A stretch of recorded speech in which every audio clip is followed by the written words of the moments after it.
fighting a long time, and we have all lost so very much, so many loved ones gone. But you are not alone. There are pockets of resistance all around the planet. We are at the brink. They pack a lot of firepower, but the T-600s are heavy and slow. They are primitive design. Who's that? If you can't outrun them, I don't know. then you have one option. Their motor cortex is partially exposed to the back of their neck. A knife to this area will disorient their tracking device, but not for long. Above all, stay alive. You have no idea how important you are. This is John Connor. If you're listening to this, you are the resistance. John Connor. We gotta find this guy.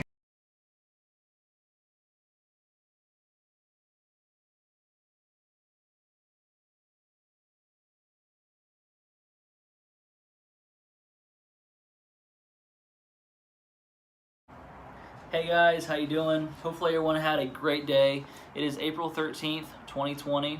It's a beautiful Monday outside. And I just want to first off say this is something that definitely does not come easy by any means. This is something that I've been putting off for many years. Something that you really don't want to put out there because you have people who depend on you, people who look up to you, people you're in business with. There's lots of risk. There's lots of things you can lose, lots of relationships to be lost, and to be honest, you come out looking like a nut job.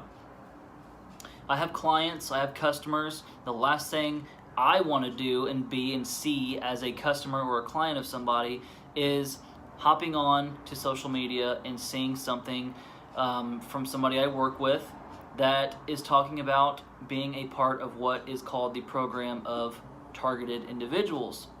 But it comes to a certain point where you have so much stress, so much anxiety, and so much anxious emotions that boil up that you have to get it out. You have to talk about it. And with it being in the middle of the coronavirus and the COVID-19 stuff, I feel like it is a perfect time to bring it up and talk about it because me personally, I think we're going to be seeing a lot more of these situations in the near future. So with that being said, this has been extremely hard to do, something extremely hard to make, and I've been putting it off for years, not wanted anything to do with this because of my pride and because I know that it's going to freak a lot of people out. But two reasons. I have to do this for myself, and I also have to do it for other people out there who are looking for videos like this to reassure themselves that they are not crazy, they're not insane, they're not paranoid schizophrenic, and they can feel a little bit better about themselves knowing that they're not alone. Because to be honest, the only thing that has kept me going for so many years is being able to hop on YouTube, listen to someone's story, get chills and goosebumps, and say to myself, everything they just said, everything they just talked about has happened to me in some way, shape, or form, and I am so happy to know that I'm not alone.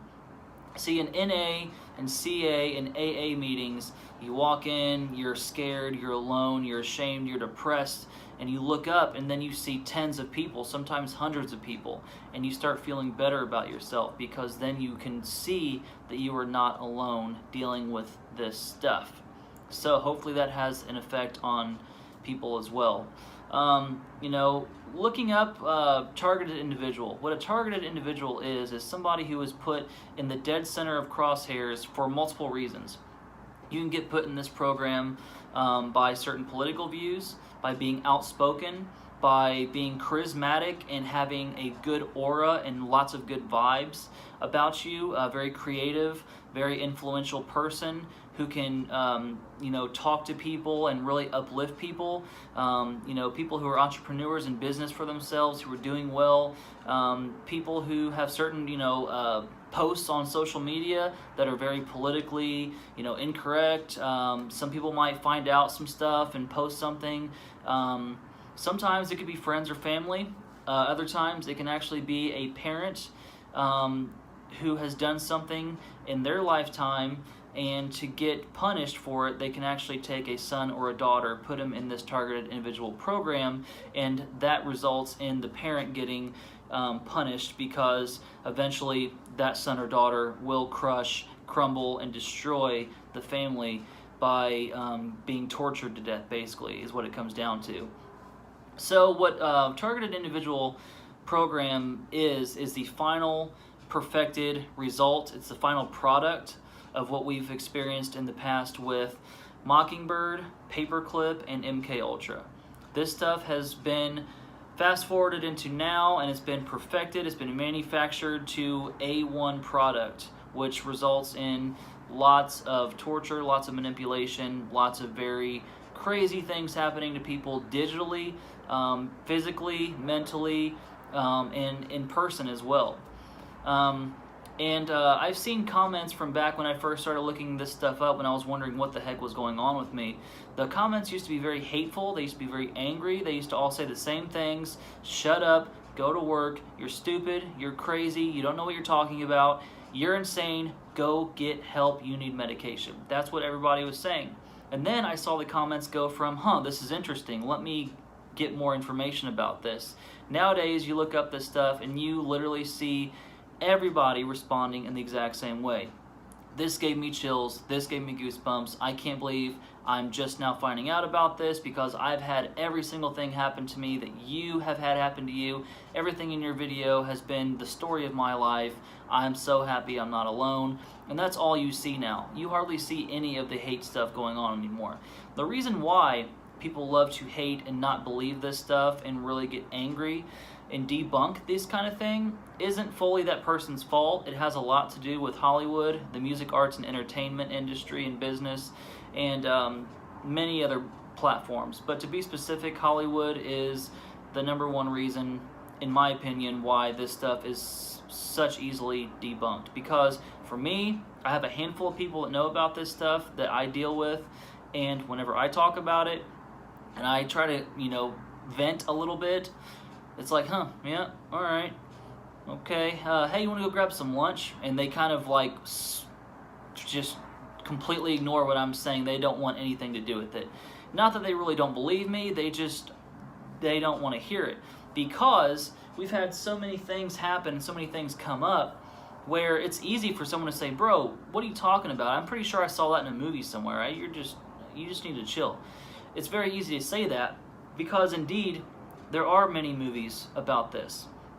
The Forgotten, The Good Neighbor, The Game, Fallen, Enemy of the State, Gaslight, The Man with One Red Shoe, and my two personal favorites, of course, The Truman Show and Unsane. Unsane was a low-budget, private film that was put out, in my opinion, is one of the most accurate depictions of what people like me and people like yourselves go through on a daily basis. Really good movie.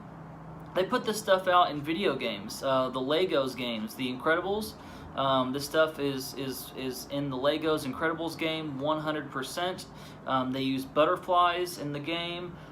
They have, which is very symbolic to monarch elements and things like that. I won't go into any of that stuff, but there are lots of butterflies in the video game. There are lots of debunking aspects and elements in the video games, such as Legos, The Incredibles, cartoons and TV shows like Captain Underpants, the movie, The Office, and Stranger Things.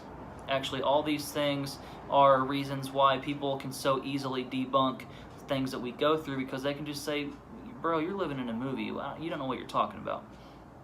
So that's kind of a little bit of history there. So my story with this whole thing, whenever it all started, I was just a little kid. I was probably 4 or 5 years old.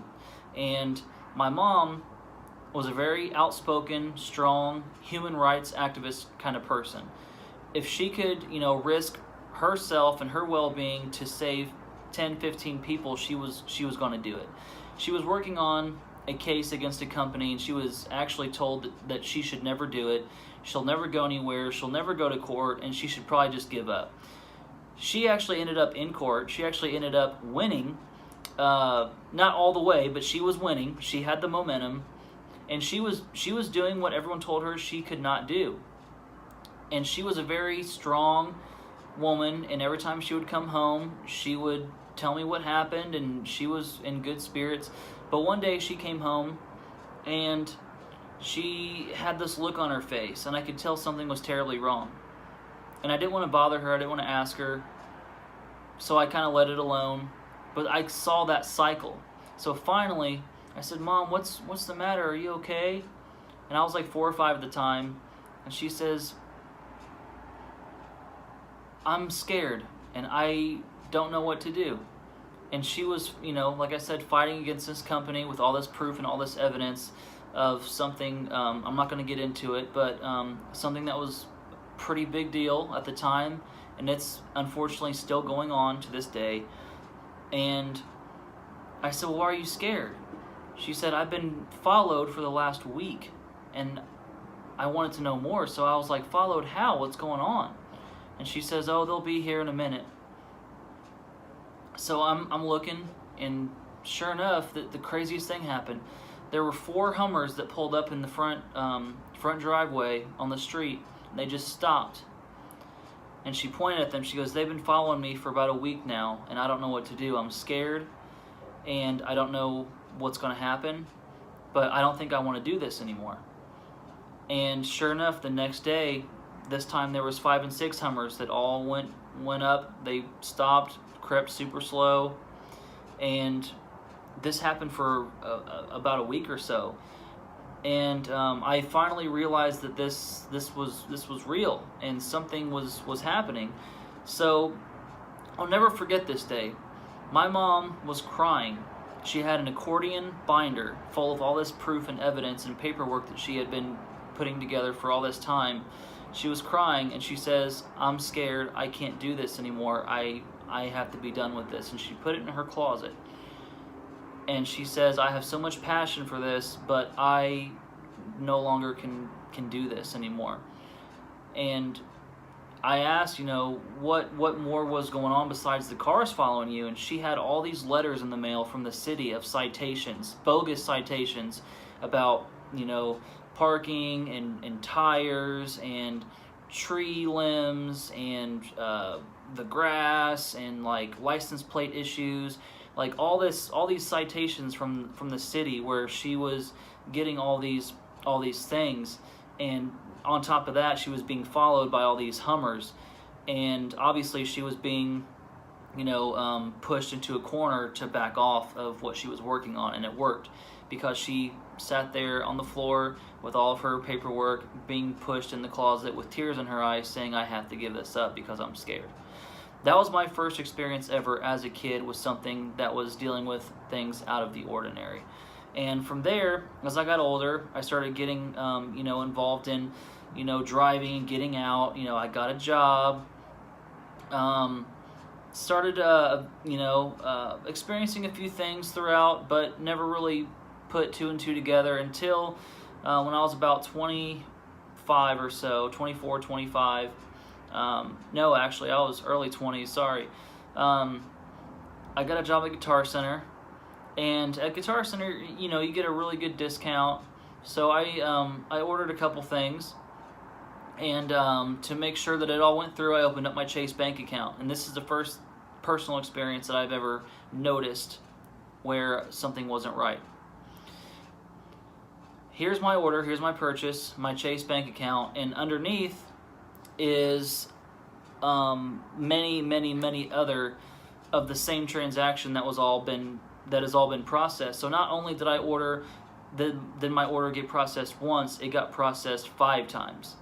And the thing about this program is they don't like you to have a job, they don't like you to have money, they don't like you to have an opinion, they don't like you to have a voice, they do not want you to influence other people in the wrong direction, and they want it to stay that way. So if you have money and if you have a job, those are the first 2 no-nos, the 2 things they go after, and then follows your mental health and all that good stuff. So with that being said, I went to the bank and I said, hey, I need you guys to reverse these 4 transactions because out of the 5, only 1 is the one that I purchased. And they said, okay, pull up my account.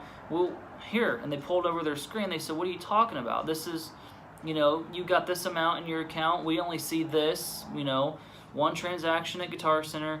We don't know what's going on. I said, well, this is what I'm looking at. And their eyes got super big. They're like, whoa, And they grabbed my phone, they refreshed it, they logged out, they got back in, and what they were looking at was a completely different bank account from what they were looking at on their computer. They double-checked my account numbers, they double-checked my social security number, they double-checked everything, and they said, yeah, we have no idea what to tell you.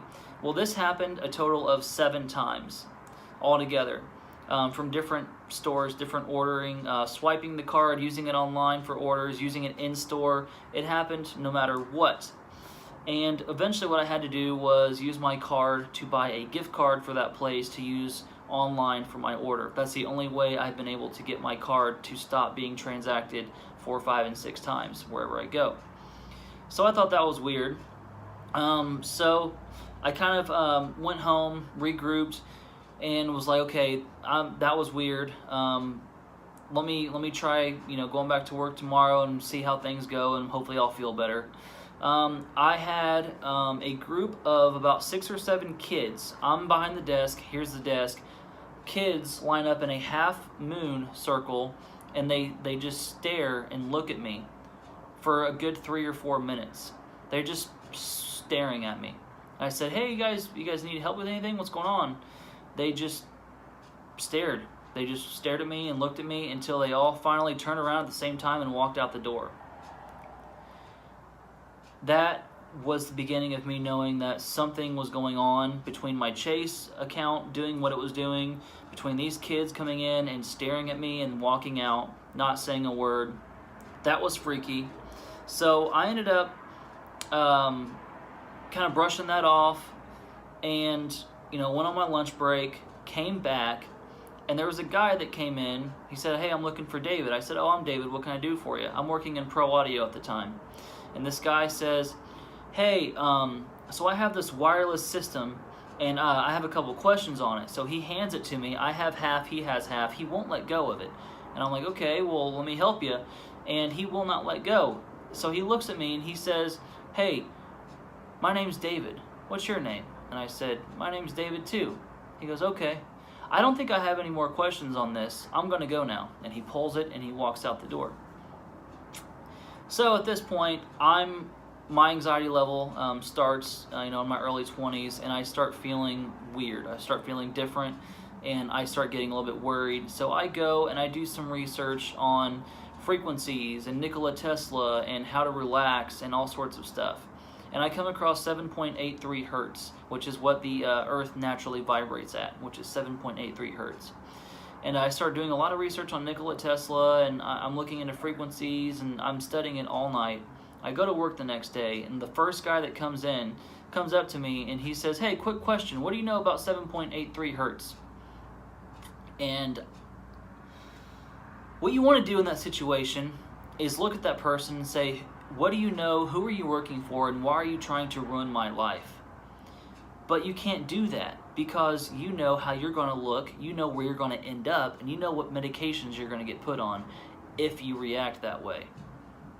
So I bit my tongue and I said, I know a little bit. Do you have any questions? I can help you with that. I smiled. He said, no questions. Have a good day. And he walked out. True story. At this point, I started getting phone calls. David, you have a call line too. I'd answer the phone, and it would just be this frequency on the phone the whole time. And I'll say, hello, this is David, how can I help you? And it would just be this frequency. It was like a so I hung up. David, you have a call on line 3. I'd answer, this is David, how can I help you? And it would be just people laughing hysterically on the other line. Just laughing hysterically, like for no reason. And I hung up. David, you have a call on line 5. And I would answer it, this is David, how can I help you? It would be police sirens, just going nuts. Police sirens in the background. So then I started saying, okay, obviously these people know where I work. They know my schedule. They know what I'm doing. So I went to my manager and I said, hey, I'm going to be going, part-time here for the time being. And, I got to figure some stuff out. So I ended up getting another part-time job across the street at the mall at Vans, which is a skateboarding shop. They got shoes, clothing, all that stuff. And things started to get a little bit better. I started noticing a lot less of this harassment going on, a lot less of these situations happening, and I started feeling a lot better. So I was at Vance for a week. It was all good. I'd walk in, there would be Applebee's here, the main door here, and then a bench and a trash can here. And I was going in, and after about the second week of walking in, I started noticing this homeless man on the ground, and he would always say what's up to me, and I would always say what's up to him, and we were cool, and it got into about the third week of me being there. It was a sunny day. It was like June, and I was walking into work, and I went out of my car, and it was sunny. I looked up at the sky, and I sneezed. And I, was walking, and this homeless man looked at me, and he said, "Your mom should have listened to you all those times you told her you were allergic to the sun." I froze. I could not speak. I could not... No, I was petrified. I kept walking, but internally I was frozen. Because whenever I was 6 and 7 years old, guys, when I was 6 and 7 years old, it would be a sunny day outside, and I would go out and I would look at the sky and I would sneeze. My mom would say, "Why do you always sneeze for every time it's sunny outside? What's your problem?" And she was just joking. And I say, "I don't know, Mom. I think I'm allergic to the sun." She goes, "Oh, you're not allergic to the sun." And here, 20 years later, I've never told anyone this before in my life. I'm walking into a job I just got to get away from these people. And this homeless man is on the ground after I sneeze. And he says, "Your mom should have listened to you all those times you told her you were allergic to the sun." That's whenever I knew that I had a serious problem, a serious issue on my hands. Didn't know who to go to, didn't know who to call. Help, I'm going to go crazy. So what happened after that was I ended up kind of explaining this to my mom, actually.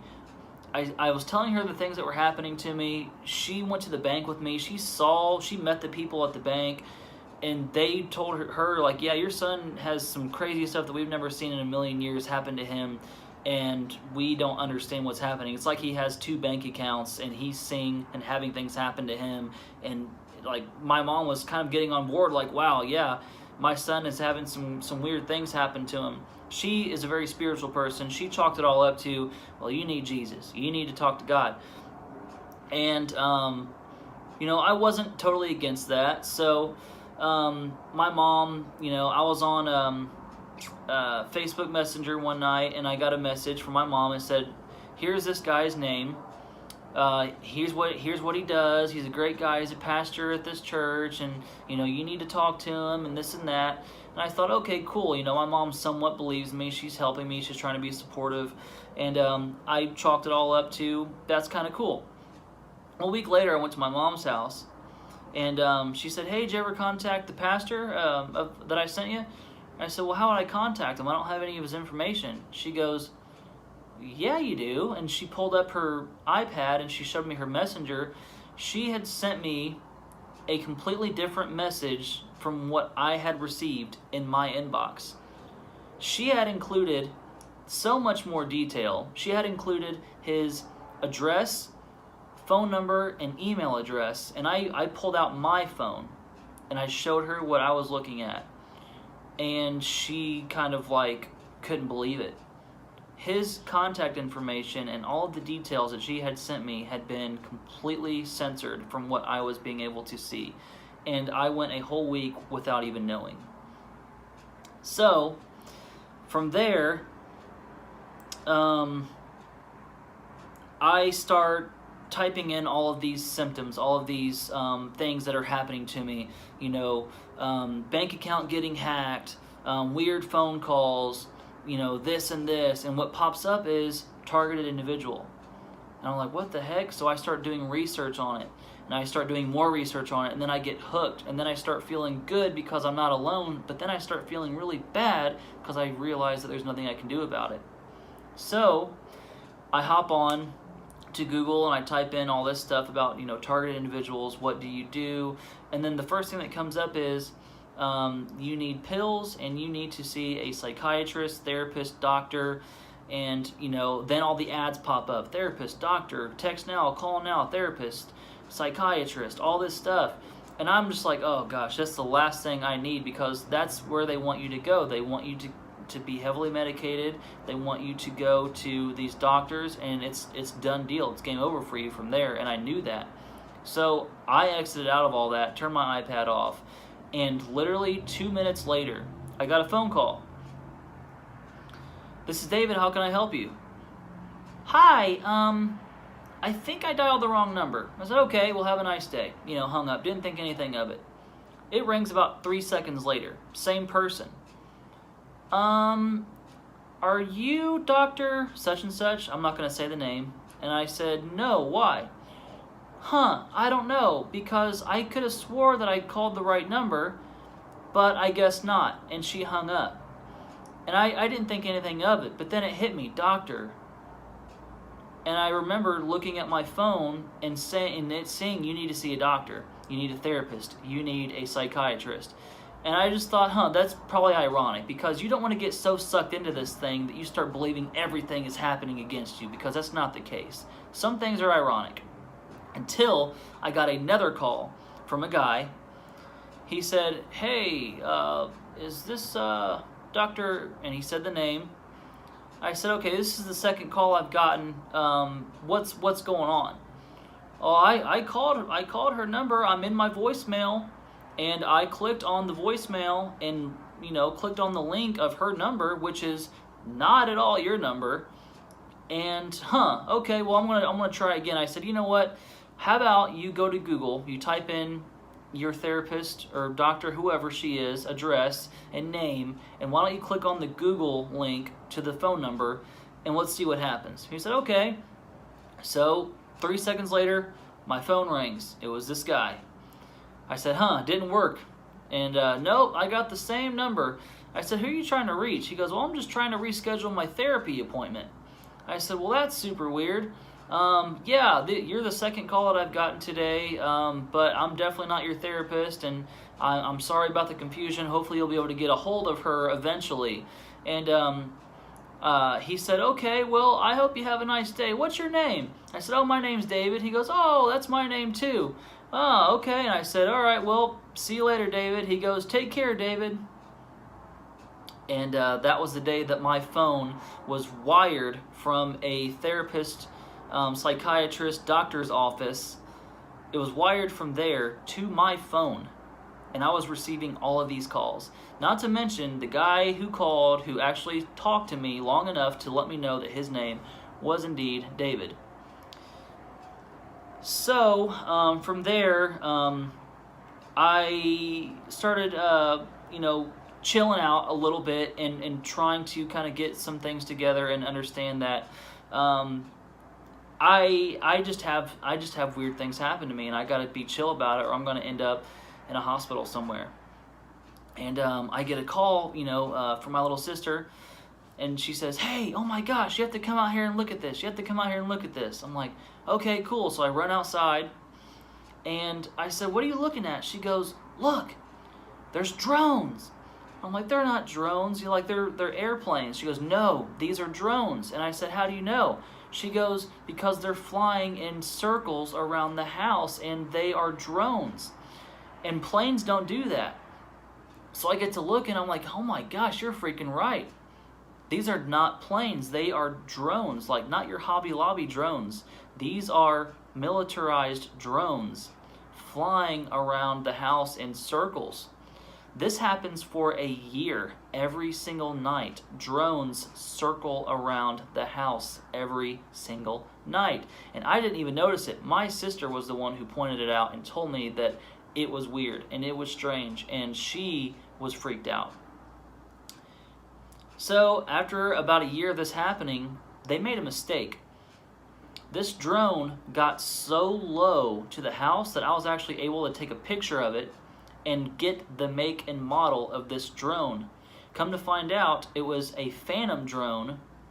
It was a Phantom drone, and I actually called the company who made the drone, And I called them and I said, hey, is there any reason why there would be a phantom drone flying over the house every single night with 3 other phantom drones? And she quickly said, let me transfer you. She transferred me. That guy transferred me. That girl transferred me. Finally, I get over to a guy named Brad. I said, hey, Brad, is there any reason why a phantom drone would be flying over my house constantly on a nightly basis for a whole year straight? Well, how do you know it was a phantom? I said, because it got so low last night, I was able to identify it as a phantom drone. The picture on my phone definitely matches the Google picture online that says phantom drone. And he instantly said, well, let me transfer you. And he transferred me. The phone went beep and then click. Thanks a lot, Brad, for hanging up on me. So what happened was, fast forward into the next day at work, I went in. I now don't work on the sales floor. I now don't work at Vans, obviously. I signed up to be a music instructor to teach drums and guitar and keyboard and lessons to kids in a confined, padded room where I give private lessons, and no one can mess with me. No one can talk to me. I don't get phone calls, so it was a much better fit for me to feel safe. The next day after I did that call with Brad about the phantom drone, I was in there giving a lesson, 4 minutes into it, with a kid, we'll just call him E. E's father went to the bathroom really quick. This guy took advantage of it. He hopped into my lesson, started playing the piano, took the drumsticks away from the kid I was teaching, we'll call him E, started playing his drums. I said, sir, you got to get out of here. This is a private lesson. What are you doing? And he just started talking nonsense, started talking gibberish. This kid's dad finally came up and he goes, what's happening? Like, Dave, are you taking care of this? And I'm like, yeah, this guy's just now leaving. He's got to go. The guy was like, 1 more minute. Just started just doing nonsense stuff, playing the keyboard, playing the drums, talking about whatever he was talking about. Finally, I looked at him and I said, hey man, we're in the middle of a lesson. This kid's parents pay good money to have you get, to have these kids in here with me to get lessons, and you're interrupting. You got to go. He goes, well, I just wanted to come in here and introduce myself. My name's Brad. And he looked at me dead in the eyes like this, and he took my hand and shook it. He said, you have a nice day. And he walked out. Absolutely 100% true story. Now, it wasn't Brad who I was talking to on the phone, obviously, but he wanted to let me know that he knew I was on the phone with a guy named Brad, complaining about drones in the freaking sky hovering all around me. Listen to me, I do sound insane, but I know all this stuff is true, so I'm not tripping about it. He just wanted to come in there long enough to let me know that he knew that I was in conversation with somebody named Brad, and it was the weirdest thing. The father of this kid looked at me like, what just happened? And the kid was just like his eyes were so big, and he just wanted to play drums. But that really actually happened. From there, eventually, my best friend was my grandma. And this is the hardest one for me, guys. This is the hardest one. My grandma was my best friend. And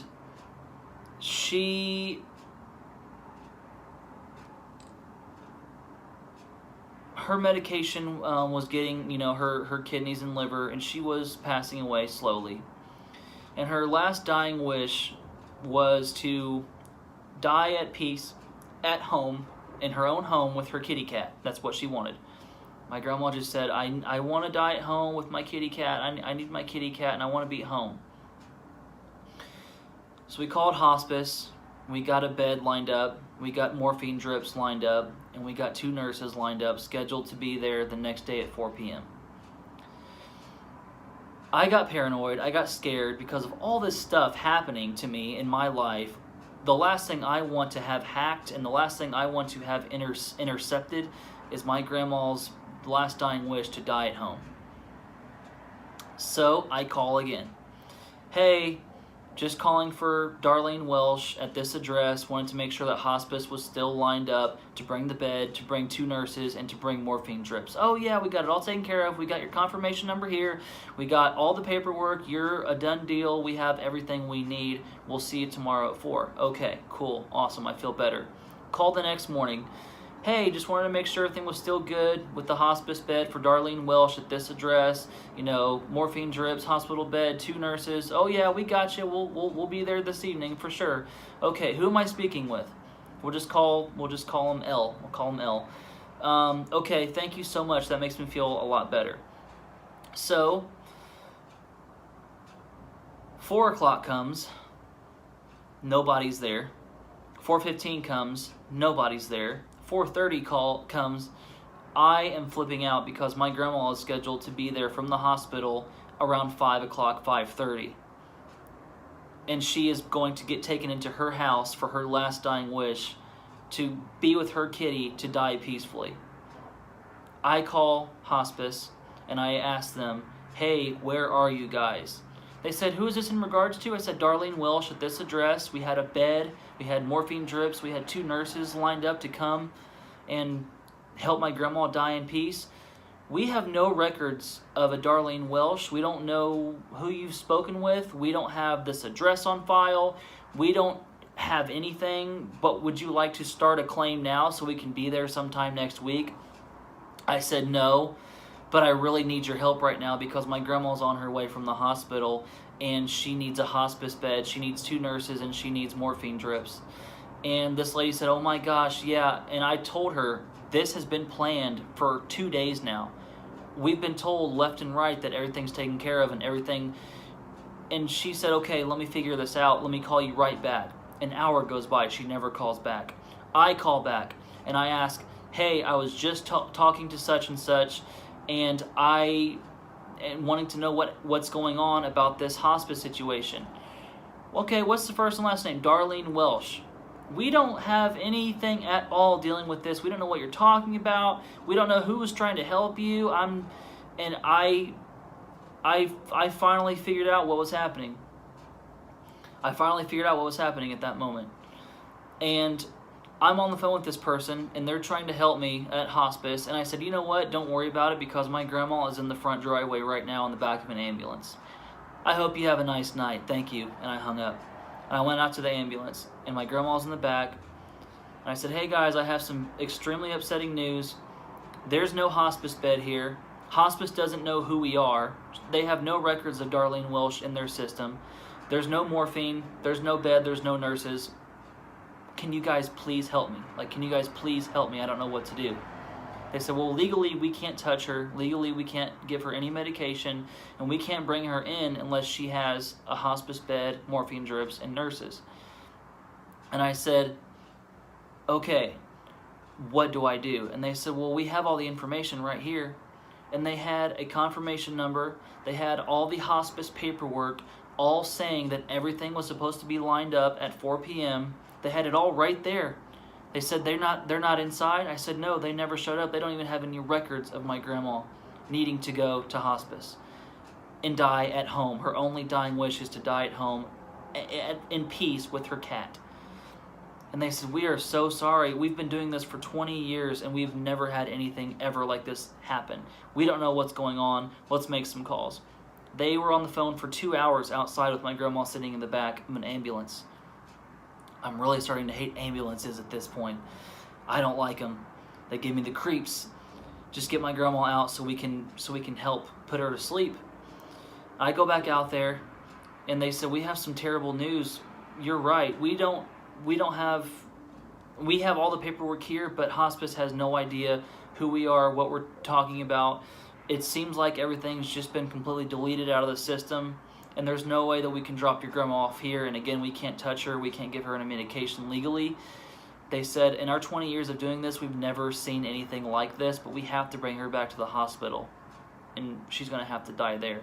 We're sorry to tell you that your grandma cannot die at home with her cat. That crushed me. Every single day for a month after that happened, after my grandma passed in the hospital, ambulances would run me off the road. They would cut me off. They would park in weird spots to where I knew they were there, and they were just on their phone looking down, texting the whole time.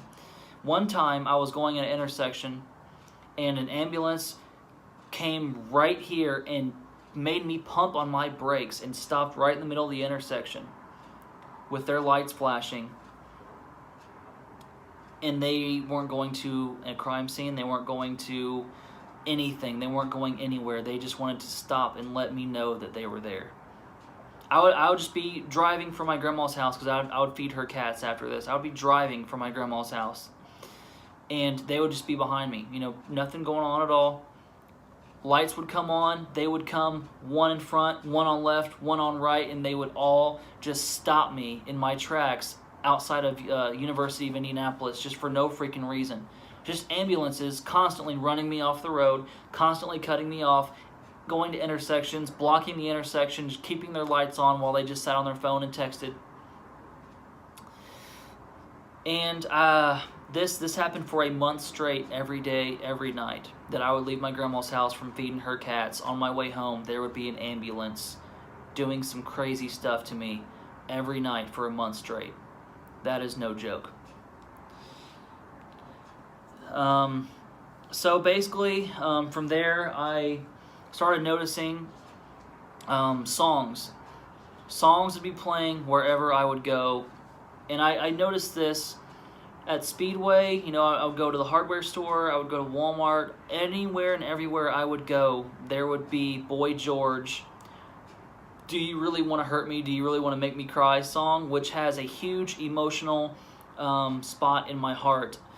And that would be playing everywhere. If you've ever seen the movie Silver Linings, the doctor plays the song, and he goes crazy, and the doctor just said, hey, I did that on purpose because I wanted to see how it would make you feel. Boy George, a Boy George song would be playing at Speedway, at Wingstop, at Walmart, at the hardware store, anywhere I would go. As soon as I walked in, that song would play every single time. And it got to the point. This gets to the point, guys, where you eventually, you know, I've seen this in a lot of people's videos who post on here. It gets almost a little comical. It gets almost a little like loopy up here. And you're like, obviously someone's listening to me. Obviously someone has completely hacked my life. So let me talk to him. Hey guys, just to let you know, I think it's time to change the song. Anytime I go anywhere, it's the same song, Boy George. You know, Do You Really Want to Hurt Me? Can you guys please change the song to something else? Sure enough, I'm walking into work, and the song plays, Land Down Under from Men at Work, which is another very hard song for me to listen to. And I'm like, man, this right here, this is real. This is happening. So I get off work, and I go to Speedway, grab some gas, and over the intercom is Land Down Under by Men at Work. I go and get some groceries, walk into Walmart, boom, 6 o'clock, 7 o'clock in the morning, Men at Work, Land Down Under. And I'm like, okay, it starts really wearing on me emotionally and physically, and I'm just like, this is going to drive me insane. This is going to be the end of me. So I hop on there, and I just mess with them. I tell them a song that I actually really do like. So, you know, I get on my phone. I'm feeling crazy at this point.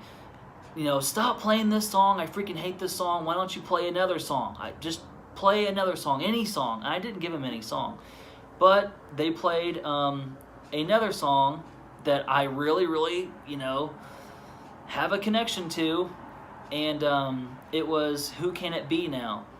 I think that's also Men at Work. Who can it be now? Do, do, do, do, do. And I started noticing that song whenever I was at work. It started playing on the intercom, and this is no joke. My coworker looks at me and he goes, man, seems like every time you come here and you're working, the playlist is completely different because they've never once played this song before. And he noticed it. I didn't even say anything. And I just played it off, and I was like, huh, that's super weird. Maybe I just bring the vibes when I come in, you know, because you either have to do that or you're going to go insane, festering and thinking about it constantly.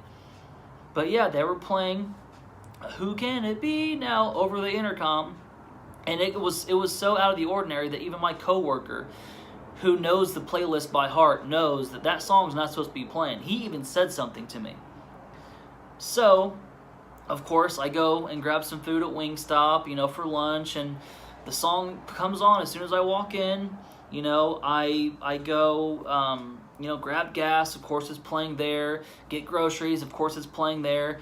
And I do go into a situation where I do eventually end up in a psychiatric ward. And I'm on the Unit 5, and I'm not talking, I'm not taking any pills or medication because I know why I'm there. I know what's happening, I know what's going on. I just play it cool, and I'm like, I'm just going to have to ride this out. And I'm at lunch this day, on my third day, and I hear this girl talking, and she is so intelligent, and she's saying things with such precision, and I thought she was an employee there, and I'm like, turn around, and it was a patient.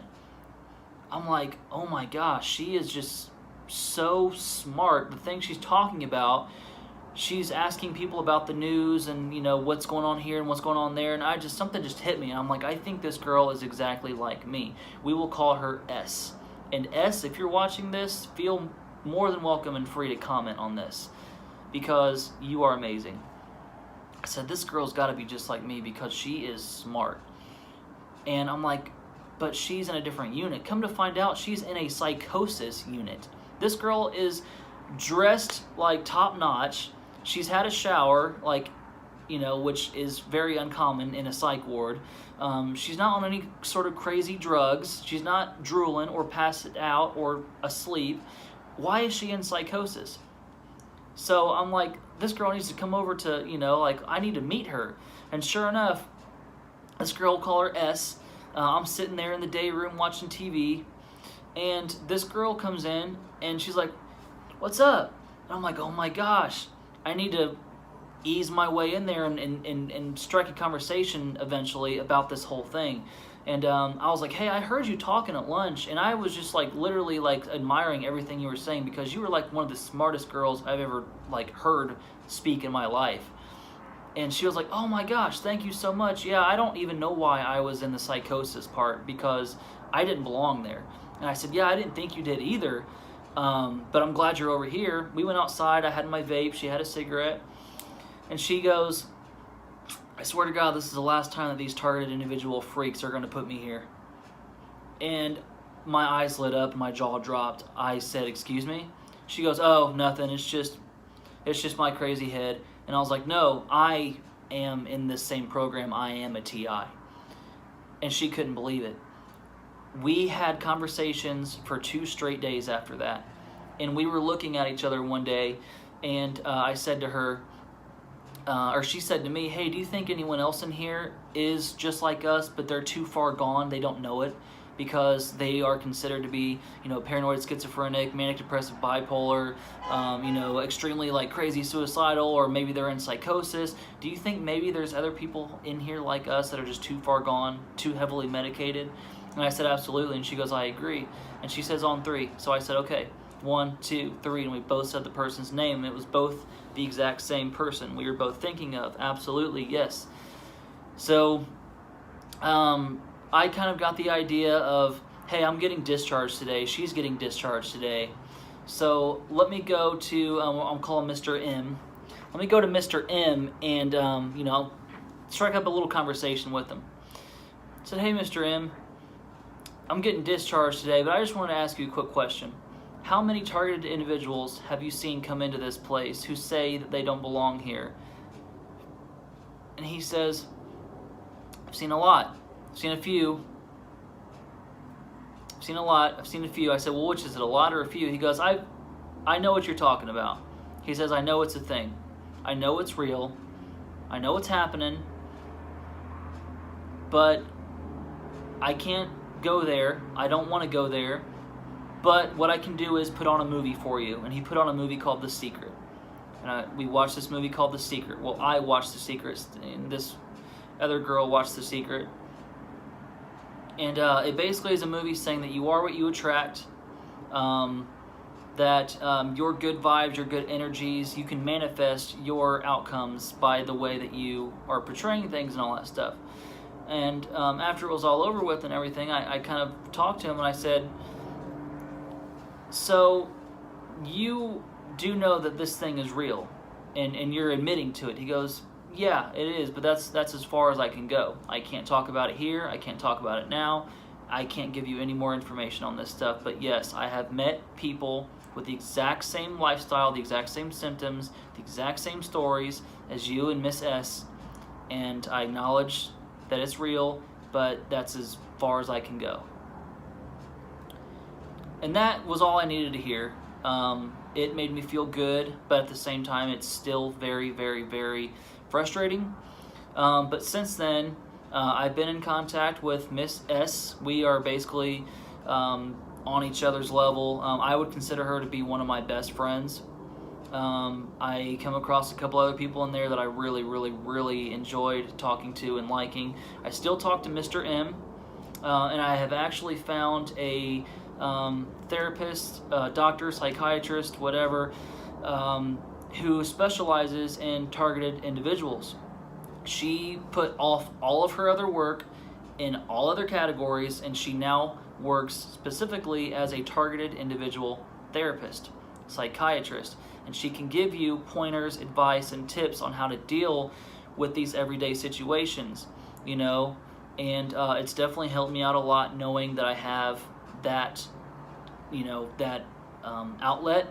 It helps knowing that the person at this hospital that I was at acknowledges the fact that yes, I'm probably in this program and I am probably one of tens of thousands of people, but I'm not going to talk about it because I don't want to get fired.